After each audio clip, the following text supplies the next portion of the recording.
Shrimate Bhaktivedanta Swami iti namine. Namaste Saraswati Deve Gauravani Pracharine Nirvishesha Shunyavadi Pashtadeshatadine Vancha Kalpatarubhyascha Kripa Sindhu Bhayevacha Patitanam Pavanebhyo Vaishnavebhyo Namo Namaha. Jai Shri Krishna Chaitanya Prabhu Nityananda Shri Advaita Gadadhar Shrivasadi Gaura Bhakta Vrinda. Hare Krishna, Krishna Krishna, Hare Hare, Hare Ramo, Ramo Ramo, Hare Hare. Hare Krishna. So welcome all of you all for our weekly Gita class. So I think last week we couldn't continue the fourth chapter, but we had begun the fourth chapter of Bhagavad Gita. We had done a couple of verses. So we'll do like a quick recap of what we have done, and then we'll continue from the verse that we are supposed to do today. So this fourth chapter is called Transcendental Knowledge. This fourth chapter has 42 verses, and the acronym for the fourth chapter is years, EARS, because transcendental knowledge is achieved through the years. So the first 10 verses, verse 1 to 10, speak about eternal education. Verse 11 to 15 speak about accurate understanding. What is the right understanding of God? Certain very important concepts are explained here. Then verses 16 to 24 speaks about the various kinds of reactions. And then the last section, 25 to 42, speaks about the various kinds of yajna, sacrifice. So this is like the overview of the fourth chapter. So we began the fourth chapter by first discussing the importance of hearing, because the acronym for the fourth chapter is years. So we discussed the importance of hearing, how we can't see God with our eyes, but with our ears. Therefore, the Vedic scriptures are called Shruti, that which can be heard. So hearing is something that is very important. And in the process of bhakti, in the 9 limbs of devotional service, Shravanam, Kirtanam, Smaranam, Padasevanam, Archanam, Vandanam, Dasyam, Sakyam, Atma Nivedanam, the first and the foremost is hearing, Shravanam. It is of utmost importance, right? And we also discussed the life of Srila Prabhupada. When Srila Prabhupada was about to get initiation from Bhaktisiddhanta Saraswati, and his name was recommended, Bhaktisiddhanta Saraswati told the temple president that, yes, I know Abhay Babu. I have noted him. He likes to hear. So anyone who likes to hear can naturally become a good preacher. One who's a good listener can be a good speaker also. So Shravan, if Shravan is good, then the Kirtan will automatically be perfect, right? So yeah, and we also saw how to hear. The first principle of hearing is to keep your eyes open. Just like a fish, even if the fish is swimming in the water, it has transparent eyelids. So the fish's eye is always open. Similarly, hearing, the first principle of Shravan is be awake in the class, right? That means trying to be a little attentive in the class. So if you feel sleepy, try to just wash your face and come, stand up and hear, but at least do some effort in order to be awake while we hear. Next we saw we should hear like a swan. A swan is saragrahi. A swan, a hansa, if you give a mixture of water and milk, it can pull out the milk. So similarly, in a lecture, there may be various points that may be discussed. There may be various examples and jokes and everything that may come up in a lecture, but we have to catch that essence. That essence is something that is very important. And we should hear like a cow. A cow eats grass, but then it is always ruminating. It is eating that grass, digesting it into finer pieces so that it can digest it well.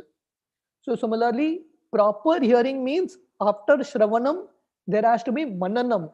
You have to sit and digest what you have heard, right? We have to think, we have to ponder. And when we speak about hearing here, hearing also means reading. So suppose you have read some particular Bhagavad Gita, 1 or 2 pages of the Bhagavad Gita, or 3-4 shlokas of the Gita. So you can sit back, close the Bhagavad Gita and think, what did I read? What have I understood? Right. So these are questions that we should ask ourselves. Shravanam, Mananam, and Nidhi Dhyasanam. So Shravanam means hearing, Mananam means thinking, recollecting what we heard, and Nidhi Dhyasanam means actually applying what we heard in various situations. Right. So this is how we should hear. And we also saw the example of how there were these three monkeys, wooden monkeys, and there was a person who's about to purchase one of the monkeys, and all the three monkeys had different rates, because one monkey, you would put a straw in that ear, it wouldn't go through only. The second monkey, the straw would go inside one ear and come out from the other. But in the third monkey, the straw went in the ear and went into the heart.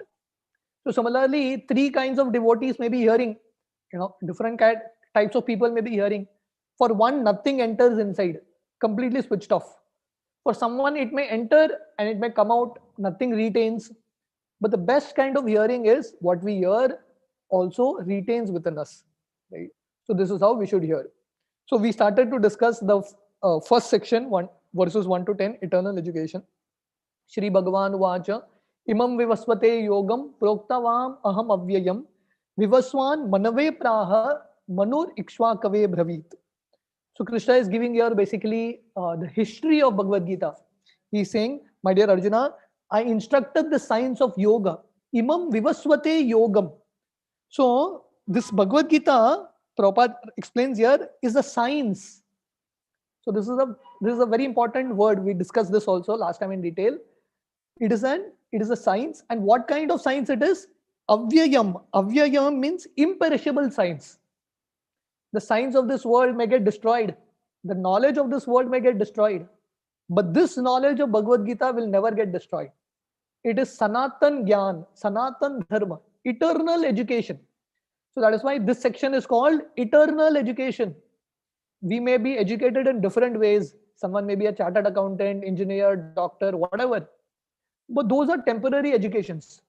After death, that education will not come to us. Can we tell Yamaraj that I'm a big chartered accountant, I'm an engineer, I'm a PhD holder? All those educations you have to leave here and go. The only education that will come with us beyond death and life after life is this education. Therefore, Srila Prabhupada started ISKCON, where people can be systematically educated in God consciousness. There are different, Prabhupada, when he established ISKCON, he laid down different, what is that called? Goals, mottos of ISKCON. What is the purpose of ISKCON? 7 purposes. And one of the purposes to systematically educate people and guide the misguided people. So this is the purpose of ISKCON, to educate people in what?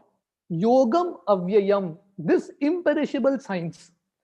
And who's the first teacher? The first teacher is Krishna himself. Krishna is that original teacher, Adi Guru. And Krishna starts this science. He starts the school. And who is his first student? Krishna is saying here, I instructed the science of yoga to the sun god Vivaswan. He first instructed it to sun god Vivaswan. So the sun god that we see every day we get up in the morning, we can offer our respects to sun god. We can recognize the fact that this sun god that we see is actually the first disciple of Krishna. Even before Arjuna, Krishna gave this knowledge to sun god. So sun god is a great devotee. Surya Dev is a great devotee of the Lord. And we discussed this also. The purpose of Surya is to give light, and the purpose of Surya is also to give education. So Krishna gave this knowledge to the sun god. The sun god instructed it to Manu, the father of mankind. And Manu in turn instructed it to Ikshvaku. So we discussed this point that everything is personal. The sun is also personal. There is a sun god there. It is not impersonal globe, right? And this is also a very important point, that Gita is not new. It's not come into the world just 5,000 years ago. It's an eternal book. So what is the history of Bhagavad Gita? We discussed this also. Prabhupada explains here, at least 100,000, I don't know what this figure is. Prabhupada says that at least 2 million years ago, uh, 2 million years ago, Gita is there in human society. So Krishna spoke to Manu means it's there in human society from 2 million years ago. And before that, it was spoken to the sun god. So this is not new. This is not a new religion. This is an age-old religion. And it is meant for all time to come. Times may change, but the wisdom, the principle of Gita will never change. And therefore, Krishna is eternal. Many people say 5,000 years before Krishna came. Before that, where was Krishna? Krishna is always there. Krishna is always there. He's an eternal personality. He just appears at some time and then disappears at some time, but he's eternally there. Just like the sun who appears at some time and disappears, but the sun is always there. Whether we can see it or not, the sun is there. Similarly, Krishna is eternal, 5,000 years ago. Now, in the past, present, future, this personality is eternally there. Right? We also discussed verse number 2. Evam parampara praptam imam raja rishayo vidu sakale neham hata yogo nashta parantapa. So someone may say, if Krishna has spoken this knowledge to the sun god, Manu, Ikshvaku, why is Krishna speaking to Arjuna again? Because Krishna is saying here, the supreme science was received through the chain of disciplic succession, evam parampara praptam. But in due course of time, this chain was broken. Sakale neha mahata yogo nashta parantapa. It was broken in due course of time. So the nature of this world is, you may start something, but the challenge is to keep that thing active year after year. So all of us in Krishna consciousness also, we may start bhakti. That's difficult, but not that difficult. We may start bhakti. But to continue bhakti without deviation year after year is a challenge. It's not easy. Because sakale neham hata yogo nashta parantapa. Because in course of time, there is good chance that we will get deviated. The original message will be lost. Therefore, in the path of bhakti, we need reminders. Just like Krishna is like one of the best preachers. Krishna is giving this knowledge to Vivaswan, Manu, Ikshvaku. But then when Krishna sees that, the knowledge is lost, Krishna is coming again and giving the knowledge to Arjuna. So we need to take regular inventory, even of the preaching mission, even of our personal life. The way I started bhakti, is that enthusiasm still there? If not, what can I do? How can I get that enthusiasm back? And in terms of the Krishna conscious movement also, is the movement still going on in that great spirit? Otherwise, what can I do in order to imbibe that spirit again, in order to inspire people with that spirit again? Right? Because the nature of this world is, things get lost, things get diluted, things get diverted. So Krishna is explaining here. So there are few very, very important words in this verse. First is imam raja rishayo vidu. Raja rishi means saintly kings. So Prabhupada explains in the purport, actually Bhagavad Gita is meant for the rulers. It's meant for kings. Why? Because if the kings understand Bhagavad Gita, and we discussed this point also, what is Bhagavad Gita? Bhagavad Gita is a manual for human society. It is the constitutional book. So the king has to rule a kingdom. He has to rule the kingdom based on certain rules. And what rules you follow? The best rules is follow the rules of Bhagavad Gita. Because this is not man-made, this is God-made. Right? So we all know that the world is going through so much crisis because everyone is following their own constitution book of that particular country. But that's not that perfect. The perfect constitutional book is the Bhagavad Gita. So therefore, the kings must be educated. And Krishna is giving the knowledge to sun god. Who is sun god? Vivaswan. He is the king of the sun planet. Who is Manu? He is the king of human society. Ikshvaku is the king of the sun dynasty. Krishna is giving the knowledge to kings. He is giving the knowledge to Arjuna because he is the king of Hastinapur now. So if the kings get educated, naturally the others will follow. Right? So that is why Srila Prabhupada was trying to meet prime ministers of India. He would try to meet the ministers of other countries and try to give this knowledge to them. Because if such a person is convinced, he can make a greater impact in society. So Gita is for kings. And kings originally were called Raja Rishi. They were kings, but saintly kings, not demoniac kings. Right? So kings also have to be saintly. And how does a king remain saintly? When he is in association of other saints. So therefore, the kings would rule the kingdom with ministers who were all great devotees of the Lord. They would be rishis who would counsel them. And based on their guidance, the king would rule. And another very important word in this verse is parampara. Evam parampara praptam. So we have to receive knowledge of Gita through parampara. Parampara vihina ye mantraste nishphala mata. If we hear a mantra or if we receive knowledge which is not in parampara, it will not have any effect. So effect comes, that power comes in that mantra or a reading of Bhagavad Gita when we read in proper parampara. So Krishna is stressing this point about understanding this knowledge through a chain of unbroken disciplic succession of Guru Shishya Parampara. Right?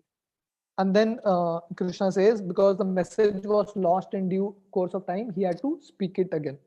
So I think this is where we ended the discussion last time. So we'll take it up from here. Text 3. Sa evayam mayatedya yoga prokta puratana bhaktosi me sakacheti rahasyam hyetaduttamam. Anyone would like to recite the verse?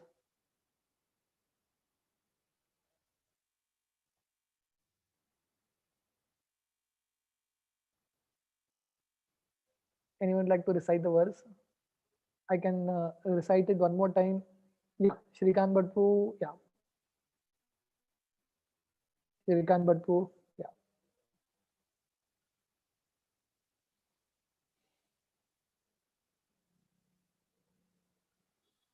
Yes, you can unmute, Prabhuji. Yes, Prabhuji. Hare Krishna. Sa evayam mayate adya yoga prokta puratanaha bhaktosi me sakacheti rasyam he etat uttamam. Thank you. Okay, thank you. Param Dalu Prabhu. Hare Krishna. Sa evayam mayatedya yoga prokta purantanaha bhaktosi me saka cheti rahasyam hetad uttamam. Okay, good.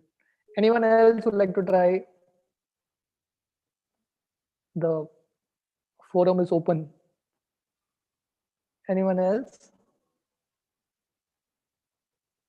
Okay, no issue. So I'll read the word to word meaning. Saha, the same, eva, certainly, ayam, this, maya, by me, te, unto you, adya, today, yogaha, the science of yoga, proktaha, spoken, puratanaha, very old, bhakti, asi, you are, may, my, saka, friend, cha, also, iti, therefore, rahasyam, mystery, he certainly, eta, this, uttamam, transcendental. The translation is like this: that very ancient science of the relationship with the Supreme is today told by me to you, because you are my devotee as well as my friend, and can therefore understand the transcendental mystery of this science. So Krishna is saying here, that very ancient science of relationship, yoga prokta puratana. So this science of bhakti, the science of Bhagavad Gita, first is, it is a science. So Prabhupada is again and again using the word, it is a science. So just like, you have to have water, you have two molecules of hydrogen, one molecule of oxygen. It's a science, right? You follow a certain procedure, you will get a result. Similarly, bhakti is a science. So everyone can't invent their own style, their own steps. You have to refer to the manual and you have to follow the science properly. For that, you have to first understand the science through the right teachers. And this is not an new science, we already discussed this. Yoga Prokta Puratana. It is a very old science, one of the oldest science. Krishna is telling Arjuna, I'm giving you this again to you because in due course of time it was lost. Now I'm choosing you as the right candidate for understanding Bhagavad Gita. Why? Bhakto sime saka cheti. Because you are my devotee and you are my friend. Bas. Rahasyam I etat uttamam. And therefore, you can understand the mystery of this science. So Bhagavad Gita is the best science. Uttamam means transcendental, the best science. Puratana means the oldest science. And it is a mystery. Rahasyam, it is a secret. But who can understand the secret of Bhagavad Gita? To whom the mystery of Bhagavad Gita will be revealed? Who can open the lock of Bhagavad Gita? Krishna is telling here, Bhakto sime saka jeti. Only one who is a devotee of Krishna can understand Bhagavad Gita. That's it. So this is the qualification to read Gita and to speak on Bhagavad Gita. You have to be a devotee of Krishna. You can't be a non-believer. You can't not believe in Krishna and say that I can speak on Bhagavad Gita. No. Clearly, if someone is speaking on Bhagavad Gita and claims to have understood Gita, he has to be a devotee of Krishna. Otherwise, how can you do it? In the market, you have so many people who have written n number of books. I know I'll not name personalities and I'll not name the books. But there are so many people who have written so many books on Bhagavad Gita. But 99% of these books are written by people who don't have faith in Krishna, who are not devotees of Krishna. How will they ever figure out the mystery of Bhagavad Gita? So Prabhupada explains here, there are two classes of people, the devotee and the demon, Devata and Asura. Sura and Asura, the demigods, the devotees and the demons. And this knowledge of Bhagavad Gita is understood only by a devotee. So you may say, I am not a devotee, but I am not a demon also.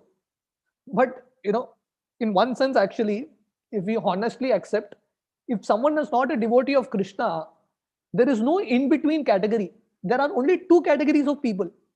Either you're a devotee of Krishna, or you may be an innocent Asura. But in one category, in one sense, everyone is an Asura who doesn't believe in Krishna. Right? And Prabhupada explains here, and some of these demons, who claim to be great intelligent people, they have written commentaries on Bhagavad Gita. So Prabhupada says that some commentaries of Bhagavad Gita are by devotees and some of them are by demons. So which commentary of Bhagavad Gita are you going to read? Are you going to read commentary written by a devotee, or are you going to read commentary written by a demon? So if you read commentary written by a demon, everything will be useless. Right? Everything will be useless. Therefore, Krishna in this one shloka is telling us, one should not read commentary on Bhagavad Gita, one should not hear Bhagavad Gita or Bhagavatam from one who is not a devotee of Krishna. However great he may be, the demonic, he may be very intelligent, he may have PhD, double PhD, whatever it is, but he's not a devotee of Krishna. You can read any other book of his, but not something about Bhagavad Gita. One should follow Krishna's instruction here and read Bhagavad Gita from the devotees of Krishna. This may appear to be a little strong, but this is important. Prabhupada is actually explaining here. Here is a warning about such misleading paths. This is a warning by Krishna.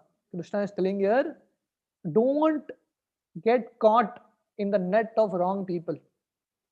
If you get caught, then you will not understand the Bhagavad Gita. If you have to benefit from the Bhagavad Gita, from the Bhagavatam, very important that you have to read these books, hear them only from devotees of Krishna.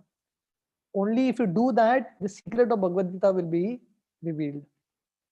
So we'll read the next shloka. So Arjuna has a question here. So the first three verses Krishna has spoken. So now Arjuna has a question. Arjuna uvacha aparam bhavato janma param janma vivasvatah katam etat vijaniyam tvam ado proktavamiti.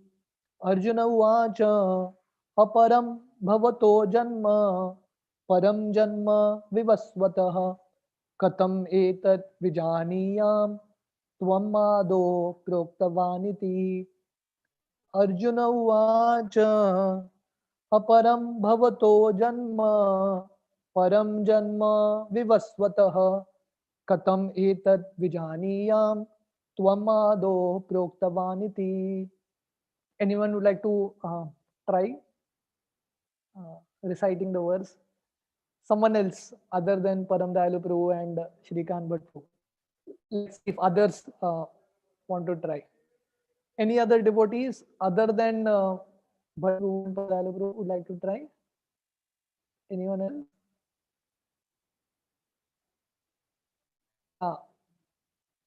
Yes, Sharmila Patel Mataji, 1 minute. Let me unmute you.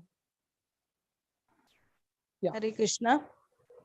Arjuna Uvacha Aparam Bhavto Janma Param Janma Vivasvatah Katameta Dvijaniyam Tvamado Proktavaniti.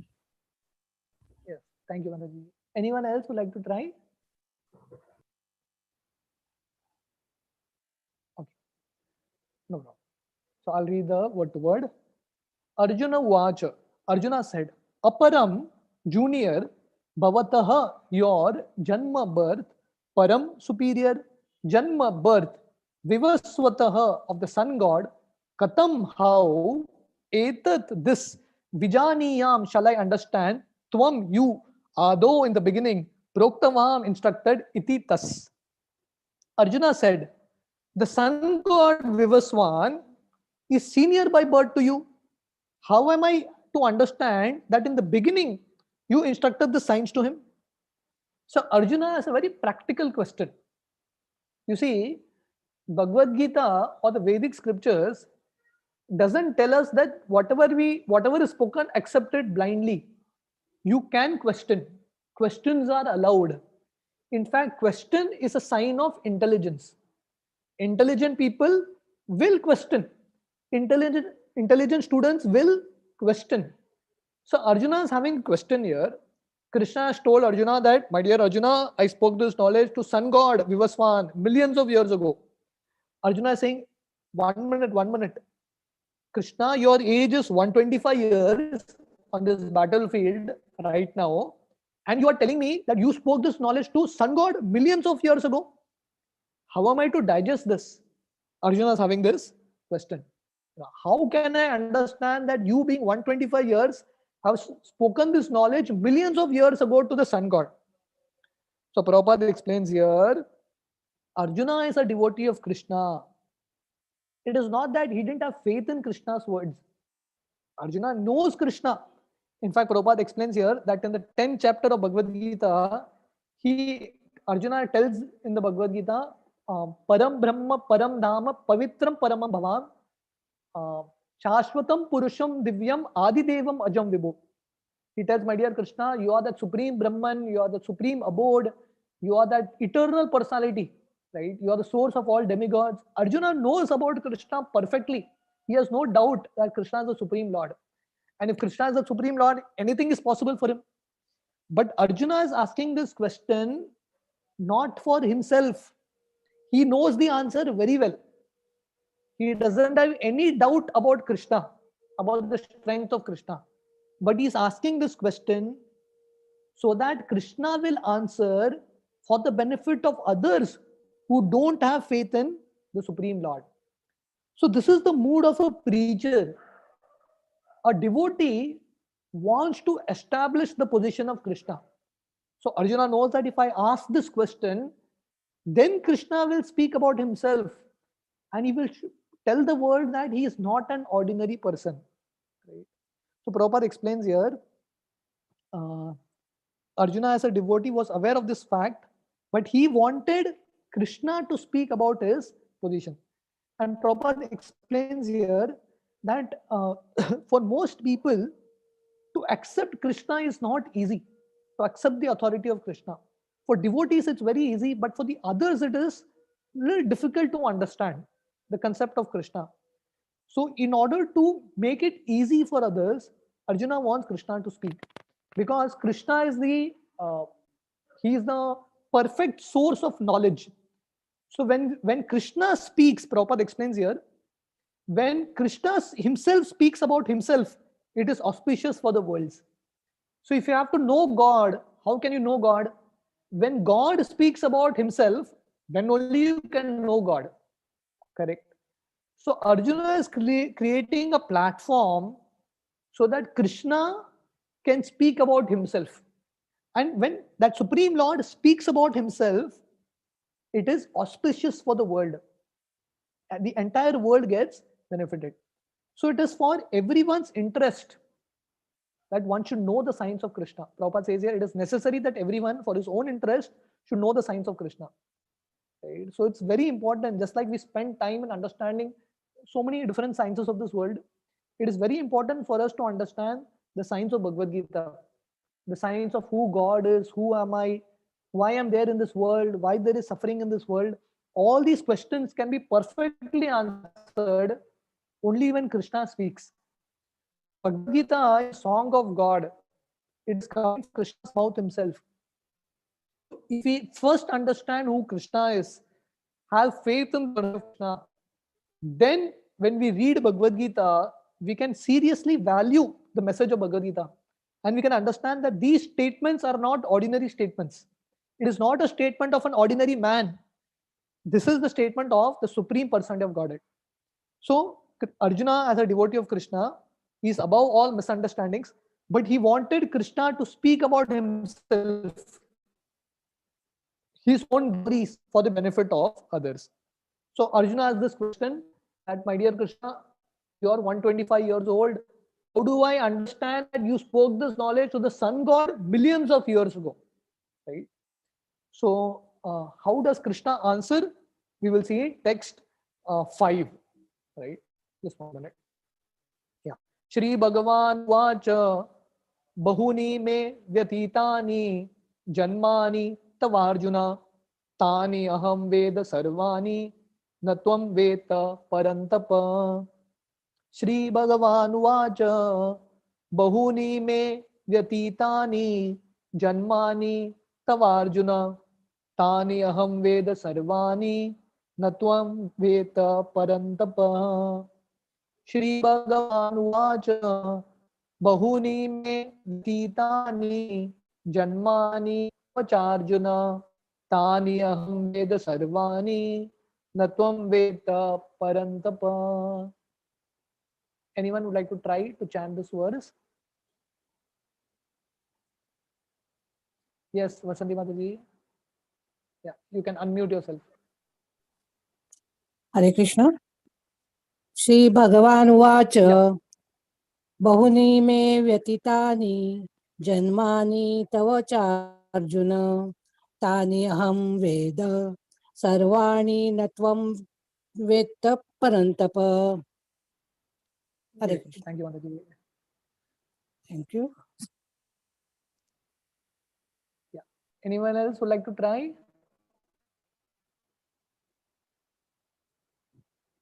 Okay. So I'll read the word to word. Shri Bhagavan Vacha, the personality of God had said, Bahuni, many, may of mine, Vyatitani, have passed, Janmani, births, Tava, of yours, Cha, and also, Arjuna, O Arjuna, Tani, those, Aham, I, Veda, do know, Sarvani, all, Na, not, Tvam, you, Veta, know, Parantapa, or subduer of enemy. The personality of God had said, many, many births, both you and I have passed. I can remember all of them, but you cannot, O subduer of the enemy. So Arjuna's question is, my dear Krishna, how can you remember something that you have spoken to the sun god millions of years ago? So Krishna is saying, my dear Arjuna, you also have taken many births, and I have taken many avatars. But the difference is, I can remember all my previous avatars, but you cannot. So this verse and the next verse, there is a comparison between Krishna and all of us, living entity. There is a difference between Krishna and us. Even though Krishna appears like a human, but Krishna is not a human being. Even though it appears that Krishna and Arjuna are friends, but the position of Krishna and Arjuna are different. Krishna is God and Arjuna is a living entity. Arjuna is not God. Krishna is that God has become friend of a living entity, but Krishna has not lost his position. His position is still that of God. That is why Krishna is addressed here as Bhagavan Uvacha. He is that supreme personality of Godhead. So Prabhupada explains, quoting the Brahma Samhita, Advaitam Achyutam Anadim Ananta Rupam Adyam Purana Purusham Navayovanam Cha Vedeshu Durlabam Adurlabam Atma Bhakto Govindam Adi Purusham Tamaham Bhajami. So this is a verse of the Brahma Samhita. Advaitam Achyutam Anadi Ananta Rupam. So Lord Brahma is saying here that Supreme Lord is that original non-dual personality, Advaitam, Achyutam. Achyutam means infallible. He doesn't fall down. Anadim, and he has no beginning. He's without any beginning. Ananta Rupam, and he has unlimited forms, unlimited avatars. Adyam Purana Purusham Navayovanam Cha, and he is the beginning of everything. He is the oldest person. Still, he is actually very, very young. And this Krishna, Brahmaji says here, cannot be understood just by scholars. Being a scholar of the Vedas, Krishna can be understood only by the process of bhakti. Vedeshu durlabam adurlabam atma bhakto. And again, there is the next verse of the Brahma Samhita. Ramadi murtishu kalanyamena tishtan nanavataram akarod bhuvaneshu kintu Krishna swayam samabhavat parama pumanyo Govindamadi Purusham Tamaham Bhajami. Krishna has various avatars. Ramadi Murtishu Kalanyamena Tishtan. Various avatars of the Lord. Rama, Narsimha, Varaha, Kurma. Various avatars. But then Krishna Swayam Samabhavat Parama Pumanyo. But Krishna is that original personality of Godhead. So Prabhupada explains here that whenever the Lord appears in his various avatars, the devotees of the Lord also appear. So in this particular incarnation, Krishna has come, Arjuna has also come. And when Krishna was speaking this knowledge to the Bhagavad Gita, or to Vivaswan, to the sun god, millions of years ago, Arjuna was also present. But the difference is, Krishna could remember, Arjuna couldn't remember. Even though Arjuna is a great devotee of the Lord, even though Arjuna is a great hero, Krishna is calling Arjuna here, wait 1 minute. Parantapa. Parantapa means the subduer of enemy. Even though Arjuna is a very powerful warrior, he has subdued various enemies, but he is not God. A powerful living entity, however great he may be, that living entity cannot become God. Therefore, in the Brahma Samhita, Lord Brahma is calling Krishna as Achyuta. Achyuta means he can never fall down. He can never come to the level of a living entity. And he can never forget about his various avatars. Right? So this is the difference between Krishna and the living entity. Krishna remembers all his acts performed even millions of years ago, but Arjuna cannot remember because Arjuna has a material body, but Krishna has a spiritual body. So many people have this idea that Krishna is an ordinary person. But in this verse, Krishna is very clearly telling all of us, he is not an ordinary person. Krishna's body is not material. We may have a material body and there is Atma within, soul within. But for Krishna, there is his body and Atma, everything is same. Everything is spiritual. Right? It is completely pure. And actually in the next verse also, which is like a continuation of this, Krishna explains that how he appears in this world in his own transcendental body. So we will discuss text 6 also. Ajopi san avyayatma bhutanam ishwaropi san prakritim swam adhishtaya sambhavami atmamayaya. Ajopi san avyayatma bhutanam ishwaropi san prakritim swam adhishtaya sambhavami atmamayaya. Ajopi san avyayatma bhutanam ishwaropi san prakritim swam adhishtaya sambhavami atmamayaya. Anyone would like to repeat this verse? Yes, Srikant Babu. अजो अपि सन् अव्ययात्मा भूतानाम् ईश्वरो अपि सन् प्रकृतिं स्वम् अधिष्ठाय संभवामि आत्ममायया. Yes. Param Dalu bro. हरे कृष्ण प्रभु. अजो अपि सन् अव्ययात्मा भूतानाम् ईश्वरो अपि सन् प्रकृतिं स्वाम् अधिष्ठाय संभवामि आत्ममायया. So the word to word is like this: Ajaha, unborn, api also, son, being so, avyaya, without deterioration, atma, body, bhutanam, of all those who are born, Ishwaraha, the Supreme Lord, api also, son, being so, prakritim, in the transcendental form, swam, of myself, adhishtaya, being so situated, sambhavami, I do incarnate, atma mayaya, by my internal energy. Translation: although I am unborn and my transcendental body never deteriorates, and although I am the Lord of all living entities, I still appear in every millennium in my own transcendental form. So, in this one verse, Krishna is giving a lot of contradictions. Krishna is saying, I am unborn. Aja. Aja means I am unborn. Even though I am unborn, Krishna is saying, I appear. I take birth in every millennium. And even though Ajopi san avyayatma, and even though my body is transcendental, still I take different avatars. And although I am the Lord of all living entities, Ishwaropi san, I am the Lord of all living entities, still I appear as I take various avatars. So in this one verse, it appears that there are a lot of contradictions. God who is unborn, who is the master of all living entities, appears to take birth like a living entity, but there is a difference. So God in one way is a personality in whom all contradictions amalgate perfectly. They get resolved, reconciled perfectly in him. So Prabhupada explains here in the purport that an ordinary person cannot even remember what he has done few hours before. Okay, if I ask you, what did you do 2:15 today? What were you doing? We may not have an exact clue what we were doing. Okay, if I tell you today, now it is 8:05, 8:10 p.m. What were you doing exactly at 8:10 p.m. yesterday, day before yesterday? We have no idea. We don't have any idea what we did few hours before, what we did one day before, 2 days before. What to speak about remembering what we have done in the previous life, in the previous lives? We don't have an answer. Because the nature of our memory is, it gets lost. As soon as we change our body, the memory is lost. It all gets reprogrammed, or reset again.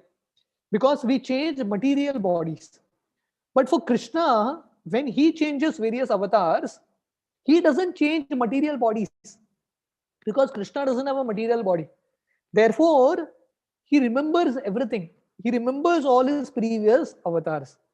And Prabhupada explains here, Prakriti means nature. We all have a material nature, therefore we forget. But Krishna's nature is Atma Mayaya. Prakritim Swam Adhishtaya Sambhavami Atma Mayaya. Krishna comes under his own internal potency. We are all forced to take birth in this world by Durga Devi, by Mahamaya. But Krishna is not forced to come. Krishna comes on his own sweet will. It's not that Krishna is told you have to make this person and this person as your mother and father. You have to take birth on this time. No, Krishna chooses his free will. He chooses his own parents. He chooses his time to appear. That is the difference between both of us. And Prabhupada explains here that even though it appeared that Krishna, when he had taken birth here as a small child, he was growing into boyhood to youth.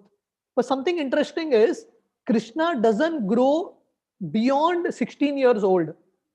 Even when Krishna was on the battlefield of Kurukshetra, although apparently his age was 125 years, he appeared like a young lad. He appeared like a 16-year-old boy. So all this shows very clearly that Krishna is not an ordinary person. Even when he appeared in this world, he didn't appear like an ordinary child. He appeared in a divine form. He appeared in 4 hands, right?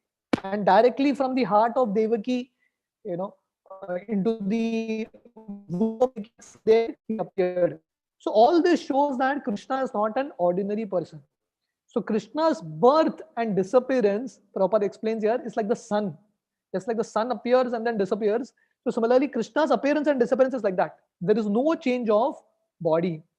So this is the difference between the living entity and all of us.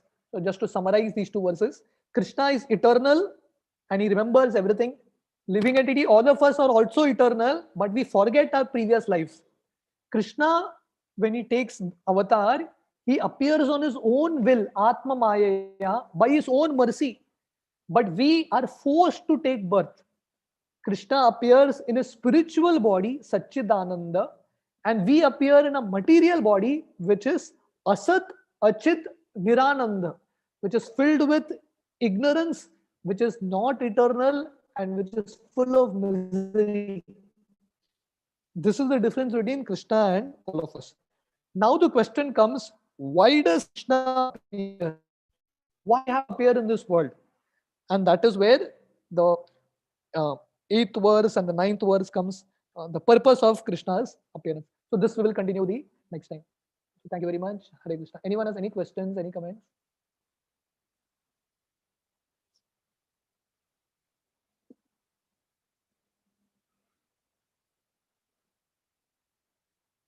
Okay, no question. Okay.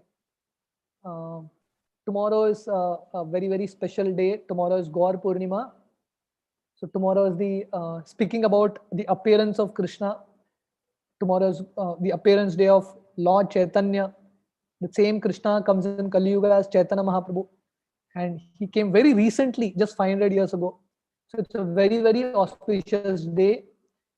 We can all remember these verses of Bhagavad Gita. Even though Krishna doesn't have to come, still he mercifully comes for all of us to deliver all of us. And Lord Chaitanya is considered to be the most merciful avatar. He's come to give all of us entry into the spiritual world in a very, very easy way by the process of chanting Hare Krishna. So generally on the birthday of anyone, you go and offer some gift. So tomorrow is the birthday of Lord Chaitanya. So what gift we can give him? The best gift we can give him is that gift that he's come to give us, the chanting of the holy name. If that gift we can embrace seriously, if we can all make a promise to Lord Chaitanya that we will chant particular number of rounds. If you have been chanting 2 rounds, we can try to increase our rounds to 4 rounds. If you have been chanting 4 rounds, we can try to make it 8. If you are chanting 8 rounds, we can try to do 16. So we can try to make a little commitment to Lord Chaitanya and try to focus on this process of chanting, trying to embrace the chanting ourselves and trying to inspire others also to chant. That can be the best way we can celebrate Gaur Purnima. So tomorrow we are also having a morning, we'll be having an online Bhagavatam class in our Facebook page. And tomorrow evening we are having a Gaur Purnima festival in Panjim. The other centers around Goa are also doing it. So if all of you all can come down to Panjim, it's very nice, because when devotees come together and then celebrate, Lord Chaitanya is very much pleased. So if all of you all can come down for tomorrow's evening festival, that will also be very wonderful.